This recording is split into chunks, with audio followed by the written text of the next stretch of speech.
Olá, pessoal!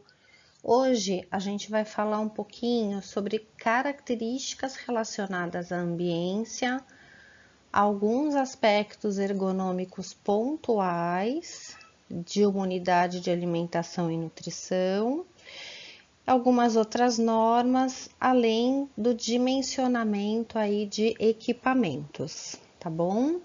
Então vamos lá. Antes de mais nada, a gente começa com uma definição dos dois conceitos principais da nossa aula de hoje. Então, a gente considera ambiência um conjunto dos múltiplos elementos, né, que envolvem ou que estão diretamente relacionados à produtividade de uma unidade de alimentação e nutrição, tá? Então, essa ambiência, ela é composta por vários aspectos. Essa ambiência, ela é composta pela localização da unidade, pela planta física, ela é influenciada pela iluminação, pela ventilação, pelo grau de luminosidade que está atrelado à localização. Então, se eu tenho uma unidade que está no ambiente térreo, ela tem uma luminosidade muito maior, e aí a gente consegue atingir uma grande recomendação, que é sempre aproveitar a luminosidade natural do ambiente, né? Então, esses são alguns aspectos que são relacionados à ambiência e que tem uma relação direta com produtividade, com qualidade do serviço e do trabalho desenvolvido e também quantidade. Quando a gente fala dessa ambiência, não tem como a gente não falar de ergonomia. Ergonomia, ela é uma ciência, né, que está diretamente relacionada ao grau de adequação, de ajuste ou de interação que ocorre entre seres humanos e um determinado sistema. Para a gente, a leitura desse sistema aqui é o quê? Essa unidade de alimentação e nutrição. Então, se a gente for trazer essa definição para a UAN, ergonomia é o quê? É o quanto a gente consegue adequar um determinado ambiente ou uma unidade às reais necessidades do ser humano. E não ao contrário, eu não tenho que adequar o meu funcionário ao espaço de trabalho que eu ofereço, né? Mas a logística, ela precisa ser o contrário. Eu preciso oferecer um bom espaço, um espaço ergonômico, para que esse meu funcionário se adapte adequadamente e possa ter uma grande produtividade. Então, hoje a gente vai ver alguns indicadores, algumas informações que a gente precisa levar em consideração quando a gente pensa nesses dois conceitos. Então, falando especificamente de ambiência, a hora que nós vamos estruturar uma unidade de alimentação e nutrição, existem alguns pré-requisitos, né, que precisam ser cumpridos. E esses pré-requisitos, eles estão detalhados aqui. Então, quando a gente pensa em janela, algum outro tipo de abertura, elas precisam ser sempre teladas, né? Eu não posso permitir que incida diretamente a luz solar na minha área de trabalho, porque isso vai comprometer a visibilidade e o bem-estar do meu funcionário. Além disso, a gente vai ter uma influência direta também na temperatura, né? A gente vai sempre preferir a luminosidade natural, como eu falei para vocês, mas quando isso não for possível, a gente vai fazer uso de lâmpadas fluorescentes, por uma questão principal de manutenção de temperatura. Então, lâmpadas fluorescentes aqui, a gente tem a indicação, né? E existe também indicação para LED. Com relação à ventilação, o ideal é que a gente tenha, então, as janelas cruzadas, então, uma em frente à outra, né, para a gente ter um sentido direto entre o ar que entra e sai dessa unidade. Essas janelas, elas precisam representar um total de 10% da área total dessa UAN especificamente, né? Aqui a gente está falando de ambiência na área de produção, em metro quadrado. O sistema de exaustão precisa ser avaliado e eu preciso, então, claro, levar esse ar para fora desse ambiente, né? Uma coisa que vai ajudar bastante, né? Tá diretamente relacionado também à colocação das janelas e da área de ventilação sempre na parte superior da minha unidade. A área de manipulação e de ventiladores, né? A área de manipulação não pode ter ventilador, ar-condicionado, e eu preciso ter um cuidado muito grande com relação à temperatura, à umidade e ao som. Né? Então, a gente tem um intervalo adequado aí relacionado à sonorização da unidade, que não pode ultrapassar de 20 a 25 decibéis. A gente encontra na literatura e no nosso dia a dia algumas unidades que chegam a ter em torno de 65 a 70 decibéis, gente. Então, é uma unidade que não preconiza as normas, né? A normativa 24/17, que falam muito da questão ergonômica, né, ou do ambiente de trabalho de uma unidade, e isso gera uma menor produtividade, um maior risco de acidentes de trabalho, de afastamento, que a gente vai ver na aula que vem, na construção de outros indicadores que são aí extremamente desfavoráveis, tá? Então, para melhorar essa sonorização, além do controle de decibéis, a gente tem algumas unidades que têm colocado música para neutralizar um pouco o som dos equipamentos e utensílios. O treinamento dos funcionários é algo também muito bem-vindo, né, para que eles saibam manipular corretamente os equipamentos e os utensílios, gerando menos atrito e menos barulho. Uma questão bem preocupante também é a questão de cor, então a gente precisa se basear, né, no índice de reflexão da minha unidade. Isso está diretamente relacionado à cor que eu vou utilizar em teto, em parede. Então, no próximo slide eu vou deixar uma tabela para vocês com o índice de reflexão das cores, mas normalmente o teto precisa ser branco, porque é a cor que tem o maior índice de reflexão.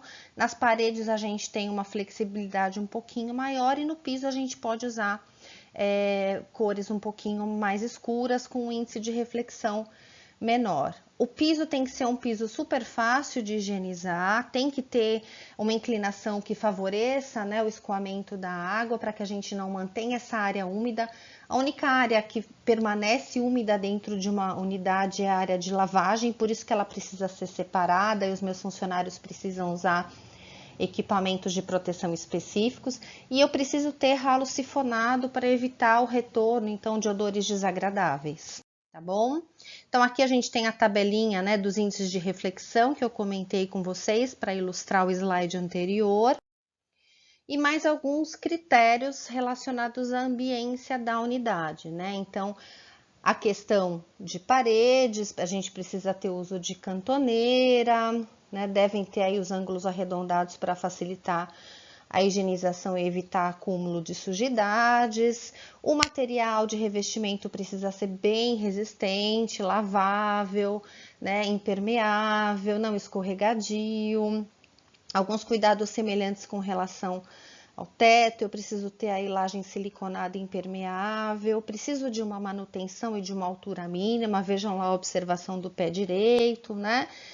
E as portas e janelas. Então, esses são alguns cuidados fundamentais e obrigatórios dentro de uma unidade de alimentação e nutrição.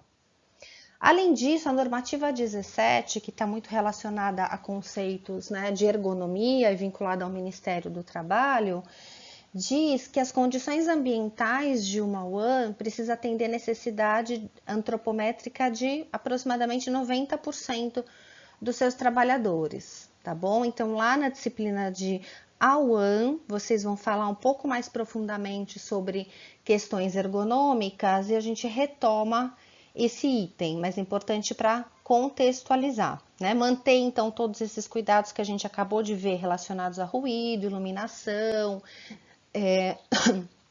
temperatura, umidade relativa do ar. E os mobiliários, eles precisam estar, então, protegidos, sem quina, sem rebarba, a gente não pode ter fios aparentes, nada que possa submeter o meu colaborador a algum tipo de risco, né? Agora, com relação à dimensão, ao planejamento do ponto de vista de metro quadrado da minha unidade. Então, a gente pode dividir o espaço disponível para a construção de uma unidade, eu falo agora aqui de unidades de alimentação e nutrição, considerando a área de produção e a área de refeitório ou de distribuição, quando houver, né? Num total de 100%. Desses 100%, 60% são direcionados para a área de distribuição e 40% para a área de produção ou todos os departamentos que envolvem uma unidade, né? Então, aqui a gente tem uma sugestão, uma recomendação da forma de distribuição em metros quadrados de cada uma destas áreas que compõem essa unidade, levando, né, em consideração sempre que conforme o serviço prestado, eu posso abrir mão de alguma área específica. Isso é extremamente individualizado, né? E reforçando também que a melhor configuração geométrica para essa unidade ou para qualquer tipo de unidade é a retangular, de forma que o comprimento ele não pode exceder a largura numa proporção de 1,5 a 2 vezes, tá bom? Então, algumas recomendações aí com relação à dimensão. Muito bem. Agora, com relação à área de salão, quando o meu serviço tem área de salão, restaurante ou refeitório, né? Então, lembrando que essa área de salão, ela vai ser correspondente a 60% do espaço total dessa unidade. E a gente tem algumas normas, algumas recomendações importantes para a gente começar a calcular essa área. Então, eu vou apresentar aqui para vocês uma recomendação da normativa 24, né? Que diz então que obrigatoriamente, por questões de ergonomia, eu preciso garantir a circulação de cadeira para cadeira e de parede para cadeira de 55 centímetros. Isso é uma questão, né, obrigatória. E além disso, eu preciso calcular a área total do meu refeitório, que é essa AR. Então, de acordo com a NR 26, a AR, que é a área de refeitório, vai ser igual ao número de clientes e comensais de maior turno vezes 1 metro quadrado. Então, vamos lá. Muitas vezes, então, você tem uma unidade que fornece alimentação durante 2 turnos. Em um determinado turno, oferece 1.000 refeições e num outro determinado turno, fornece 500 refeições. Então, a gente vai tomar como referência, né, o turno de maior refeição ou de 1.000 refeições. Uma outra forma que essa equação pode ser utilizada também é a seguinte: olhando turno a turno, qual é o período ou horário deste turno, onde eu tenho o maior número de refeições sendo servidas. Então, por exemplo, eu tenho lá naquele meu turno de 1.000 refeições, um pico, né, de pessoas que usam essa área, que está diretamente relacionada a 500 pessoas. Então, eu posso tomar esse pico como a minha referência para utilizar o cálculo dessa área de refeitório. Então, essa é uma forma para você calcular de acordo com a NR 24. A gente tem uma outra forma também, que é do Silva Filho, né? Então, a gente vai trabalhar com a fórmula que mais reflita a nossa realidade, né? E as condições que a gente tem. Então, por exemplo, o Silva Filho, ele dá para a gente a equação dando como referência o tipo de mesa que eu tenho disponível. Então, se eu tenho uma mesa retangular, se eu tenho uma mesa redonda, de acordo com o número de lugares, a gente vai ter a necessidade de uma dimensão e uma área da mesa, né? Então, a gente vai utilizar essa área que eu circulei aqui como referência para esse cálculo, né? Que é a minha área total. Então, essa área do refeitório vai ser igual ao NM, que é o meu número de mesas, vezes a área necessária por mesa. Então, de acordo com o tipo de mesa e número de lugares, vamos supor que eu tenha lá mesas retangulares de 8 lugares com 1,84 m. E o número de mesas que eu tenho disponível. Isso vai me totalizar a área de refeitório que eu preciso ter obrigatoriamente, de acordo com o número e tipo de mesas que eu tenho disponível. Muito bem, um outro aspecto que é bastante discutido também com relação à ergonomia é o tipo de equipamento que eu vou colocar na minha unidade, né? Que a gente já conversou algumas vezes que precisa ser uma escolha racional. Então, quando a gente fala em equipamentos, eu preciso ter sempre algumas informações muito frescas na minha cabeça. Qual é o número de refeições que eu vou servir? Qual é o meu per capita em questão? O índice de conversão do alimento em questão. Isso está diretamente relacionado ao padrão de cardápio, né? Então, o padrão de cardápio, o tipo de refeição que eu forneço, também me ajuda na escolha dos equipamentos. Sistema de distribuição, política de compras, porque eu preciso pensar na questão do custo, eu preciso pensar na questão da manutenção. A gente tem muitas empresas que disponibilizam uma verba semestral para fazer investimento em equipamento. A gente tem algumas outras empresas que oferecem conforme demanda, então eu preciso entender como funciona essa política de compra, né?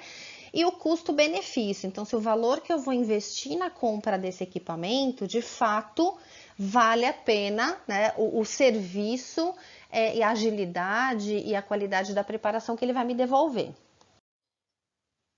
Então, a gente vai exercitar aqui algumas formas de pensar a respeito, tá? Então, quando a gente pensa em equipamentos redondos, então caldeirões, panelas, como que a gente faz? Então, a gente tem aqui, vamos supor, né, esse primeiro cálculo para a gente entender qual é a demanda da minha unidade, tá? Então, quanto eu produzo de um determinado alimento. Então, vamos supor que eu esteja falando aqui do arroz e eu tome como base um per capita de 80 gramas de arroz. E eu tenho aqui como fator de correção ou índice de cocção 2,5 a 3. E eu vou servir 1.000 refeições. Então, eu preciso preparar arroz para 1.000 pessoas. Como que eu vou fazer? Eu vou multiplicar esse meu per capita, vezes aqui eu utilizei o 3 como referência, mas pode ser o 2,5. A gente tem algumas literaturas que sugerem uma medida média, né? Então 2,8, 2,75, por exemplo, vezes o número de refeições que eu vou servir. Então, isso me dá o total que eu vou produzir, tá? 240 quilos de arroz. Só que o que acontece?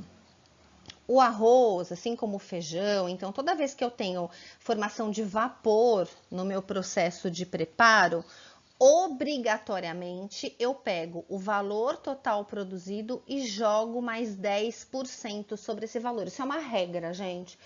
Toda vez que você faz uma preparação, né, dentro dessa forma geométrica aqui, né, que tem produção de vapor, eu somo 10%. Por quê? Porque é uma média, uma estimativa para a formação de camada de ar que acontece durante o processo de cocção. Então, eu vou ter aqui como resultado final 264 litros, a capacidade que eu preciso para cozinhar os meus 80 quilos de arroz, tá? Então, é essa informação que você vai buscar na ficha técnica do seu equipamento. Então, essas informações, elas podem vir para a gente já como capacidade total, e aí você vai procurar, obviamente, otimizar isso, não tem sentido eu comprar, né, um volume muito grande de equipamentos para atender a minha demanda. Eu vou procurar aqui, no caso, equipamentos com capacidades maiores, mas uma outra informação que vem descrita em ficha técnica também é a dimensão do equipamento. Então, ou você olha essa informação diretamente, ou você calcula. Então, partindo do princípio que eu tenho essa necessidade, como é que eu faço para determinar a capacidade de um equipamento, né?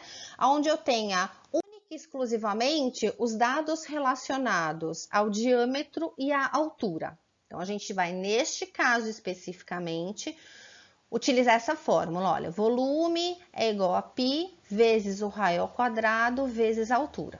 Então, a gente vai usar sempre o π como 3,14, né? E a gente vai avaliar, então, a capacidade do caldeirão. Lembrando que, nesse caso especificamente, eu não tenho descrito na ficha técnica a capacidade do caldeirão. Eu só tenho as informações relacionadas a diâmetro e altura. Quando eu tenho a capacidade descrita, eu vou direto nela. Tá bom, gente? Então, vamos lá. Então, suponhamos que o fabricante te falou assim, olha, o meu caldeirão ele tem 1 metro de diâmetro e 0,63 metros de altura.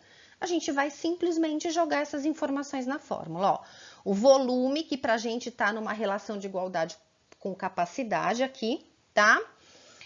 É igual a 3,14 vezes. Por que 0,5? Porque ele tem 1 metro de diâmetro, mas a gente está falando de raio. Então, 0,5 metros ao quadrado vezes a altura, que é 0,63 metros. Eu faço essa conta, vai dar aqui 0,49 metros cúbicos, que quando eu levo para litros, 500 litros. Então, o equipamento em questão tem uma capacidade de 500 litros. Então, suponhamos, né? Se a gente for pensar lá no exercício anterior, eu estou calculando que eu tenho uma produção de 264 litros, né? Eu deveria comprar, já que esse caldeirão oferece 500, tem uma capacidade de 500 litros, então um caldeirão desses já supre a minha necessidade lá do exemplo anterior, do slide anterior. Supre e sobra, né? Então, será que eu precisaria comprar esse equipamento especificamente ou eu poderia pensar em um menor? E é assim que a gente vai construindo a linha de raciocínio. Quando eu penso em balcão de distribuição, então, por exemplo, nos serviços de self-service, né? Então, para eu saber quantos balcões de distribuição eu preciso comprar para atingir ou para atender, perdão, a minha demanda. Então, eu preciso do número de refeições que eu sirvo e o tempo disponível para distribuição dessas refeições. Eu vou tomar como um parâmetro sempre, e isso eu vou usar sempre como referência, que um balcão serve 10 refeições no tempo aproximado de 1 minuto ou 60 segundos. Isso é uma regra que eu adoto, tá, gente? Então, suponhamos que eu tenha uma unidade com 2.400 refeições. Tempo de distribuição, 1 minuto, 10 refeições, como eu comentei lá em cima no parâmetro. Só que eu tenho, dentro da realidade dessa UAN, um tempo disponível de 2 horas, né, para distribuir as minhas refeições totais. 2 horas igual a 120 minutos. Eu vou fazer uma regra de 3, olha lá. Então, 1 minuto, 10 refeições para um balcão. 120 minutos, X. Então, um balcão me dá a possibilidade de servir 1.200 refeições, mas eu tenho 2.400 refeições para servir. Então, eu vou precisar de 2 balcões. E assim eu determino o número de balcões que atende a minha demanda específica, né? Neste caso. Quando a gente fala em forno, por exemplo, né? Então, a gente tem aqui uma determinada condição, né? Uma especificação que é dada normalmente pelo fabricante. Então, a gente vai falar aqui que eu tenho um forno de uma câmara só. Aqui no exemplo, a gente tem um forno de 2 câmaras, mas no nosso exemplo, na foto, né? A gente tem um forno de 2 câmaras. Mas nesse exemplo, a gente vai considerar que eu estou falando de um forno que tem só uma câmara, tá? Então, o fabricante, ele te dá a seguinte especificação. Olha, em uma câmara desse forno que eu estou te vendendo, ele prepara 14,5 kg de um determinado alimento, que aqui a gente vai tomar como base de galinha, em 25 minutos. Então, essa é uma especificação do equipamento. Só que você, né, precisa assar 300 quilos de frango em 3 horas. Então, o que você vai fazer?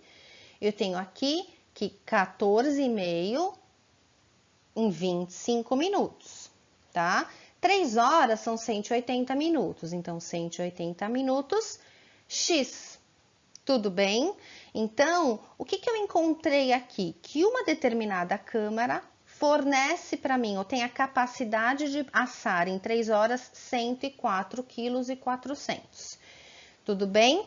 Só que eu preciso assar 300 quilos. Então, o que eu vou fazer? 104,4 kg em 1 hora, né?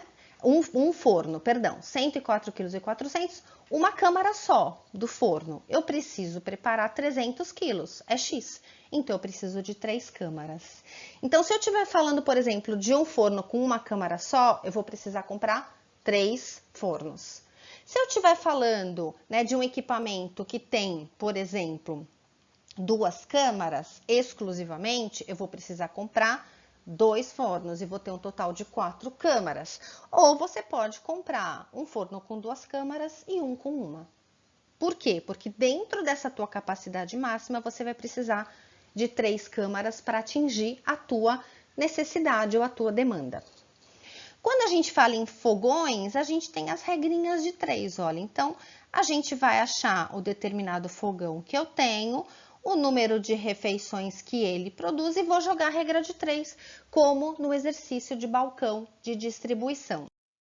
E por fim, de forma mais simples, quando a gente fala de recipientes retangulares, a gente, para determinar esse volume, então, partindo do princípio que eu tenho a minha demanda para atender, para conhecer o volume do equipamento, eu vou precisar do comprimento vezes altura vezes largura e vou considerar sempre essas regras de equivalência.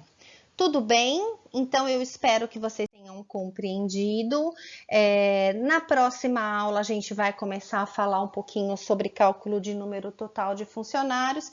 E para a gente fixar a aula de hoje, eu vou disponibilizar para vocês, em breve, alguns exercícios com gabaritos. Eu aguardo vocês no nosso encontro semanal.